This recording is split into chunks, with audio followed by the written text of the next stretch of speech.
The church was present through everything. I mean, the church voted to secede from Britain.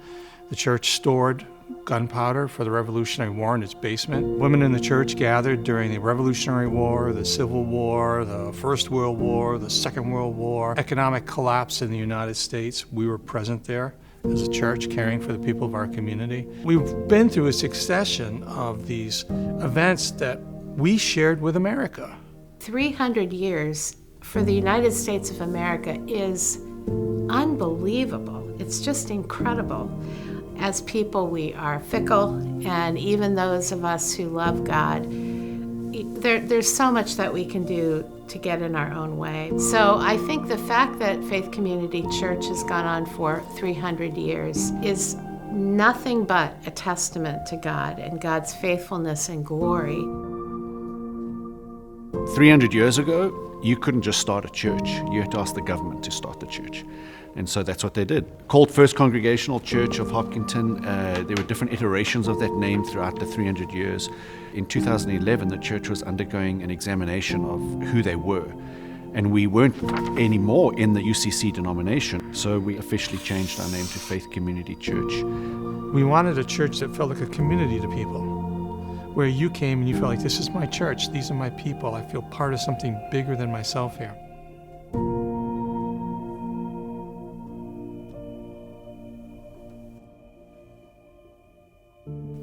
People struggle with churches because they're not perfect. We've had moments where we've been ashamed. You know, first pastor owned slaves.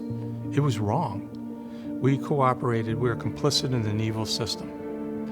And when you look at the history of our church, there were faithful people throughout its history, but not always pastors. We had pastors who made some pretty bad decisions and led to our decline to the point where we were almost dead. We were right on the verge of that when God brought Pastor Dick. I was their last shot. And when I got here, I went home and told my wife, this church is either going to be turned around and brought back to Jesus, or it's going to close its doors within 6 months. Immediately, a man sitting across the room from me said to me, I don't know why we need to believe in the virgin birth or the resurrection from the dead. Honestly, that's the first thing that was said to me. But I was here to rebuild a temple for Jesus Christ. So I first had to unteach the unbelief that they had, and then start giving them a biblical foundation. And they responded. They were believers, just like in the New Testament. Dick, every Sunday, would just open the Bible and preach. And he just was committed to bringing the gospel to this church. And slowly God, working through Dick, created this movement that began to grow and to swell until it overwhelmed and became the culture of the church. The foundational theme of Christianity is always, always with God. Life comes out of death.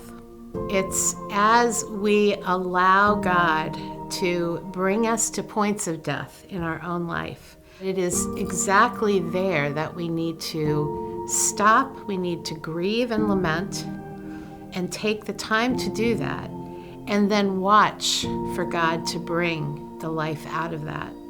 So this church lived into that practice many, many times.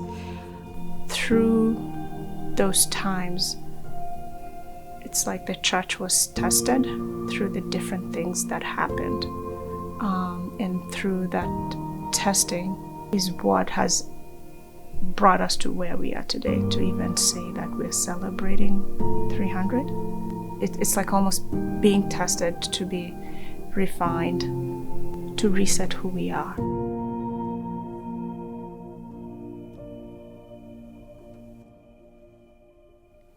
I don't understand how you can call yourself a Christian and not be moved by compassion to help. Jesus said, by this all people will know that you are my disciples, by the love that you have for one another.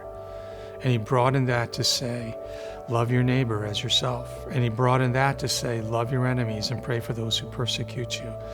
To me, love is the defining essence of Christian faith. How we give back to our communities without even necessarily preaching the word makes an impact.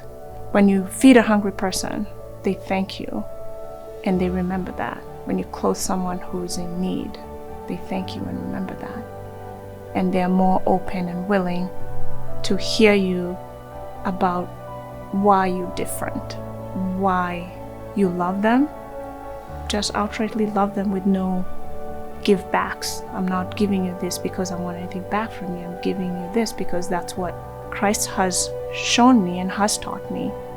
The heart of the life of a congregation is the relationship they have individually and corporately with Jesus Christ through His Spirit. The focus for today is the building of our community together as believers. Community was such a strong thing in the early church.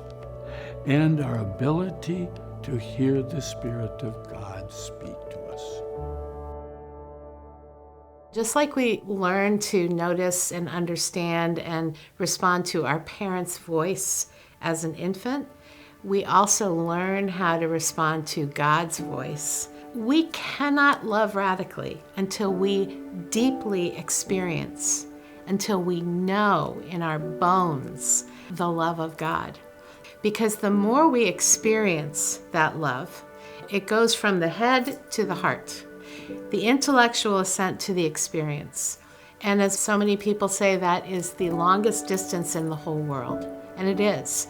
Because to experience that love and let it permeate you is then how we truly, deeply love radically. And then from that flows the generosity and watching God do the extraordinary. I've seen marriages healed and restored. I've seen people walk away from addiction. I've seen people who were fervent atheists become fervent disciples of Christ. I've seen the proud made humble. But I think in my mind, when we talk about what the church has done, everything we have, our time, our energy and resources, is provided by God. And when we use what God has given us to honor Him, we are displaying for the world that there is a God who is faithful. And so if we remain faithful to God, He will remain faithful to us.